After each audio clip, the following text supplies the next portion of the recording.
But in the end, it is only a passing thing, the shadow. Even darkness must pass. A new day will come, and when the sun shines, it will shine out the clearer.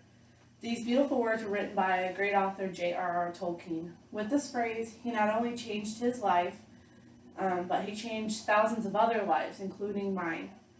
The first time I saw The Lord of the Rings was in 2005 when I was 11 years old. I was so fascinated by the movies that I was determined to read the books and learn about the author. J.R.R. Tolkien is an amazingly smart man in many ways, including the fact that not only did he know and study 6 other languages, he wrote his own language. Tolkien always had a vivid imagination and constantly looked on the positive side. When Tolkien was not even 4 years old, his father died, leaving his mother, his brother, and himself in strict poverty. Sadly, when Tolkien was also 12 years old, he and his brother lost their mother as well, making them orphans. But Tolkien still kept his hope. Tolkien excelled in his schoolwork and eventually received a scholarship to Exeter College in Oxford. He wrote many poems, and several of them were published, including Golden Feet and from the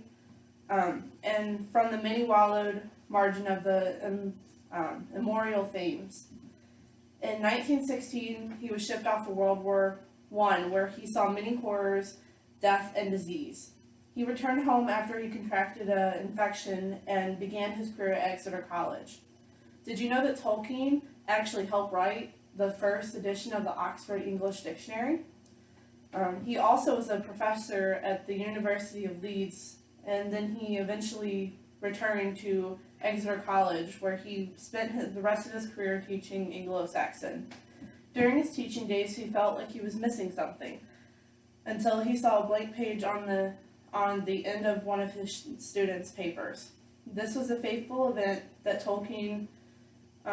caused Tolkien to scribble the phrase, "In a hole in the ground there lived a hobbit." These arrangement of words would turn into a $500 million fortune that proved that if you keep your faith, good things will come to you. He has been an inspiration in my life because not only did he have a harsh childhood, but he turned his life into pure gold by his faith and believing that things will always be better. My childhood might not have been as traumatic as his, but it had its ups and downs, and he was my ray of sunshine in the shadows. J.R.R. Tolkien is one of the best men that ever lived. In my quest to learn more and more about this man, I have actually even been trying to learn his Elvish language, and eventually plan on teaching my daughter it too. My husband and I even have matching wedding bands that were inspired by the Lord of the Rings One Ring. Not only has this man been a great influence on my life, but he is also a living proof that if you live your own dream, anything can happen. He did not let his rocky childhood ruin his life. He took all the suffering and pain he experienced and used it to free others' imagination and faith. He was the reason why the great Christian author C.S. Lewis, the author of the Chronicles of Narnia books, actually came to Christianity. Though he may not be everyone's favorite author, he is definitely a great man and legend. Maybe you'll pick up one of his books and join his adventure.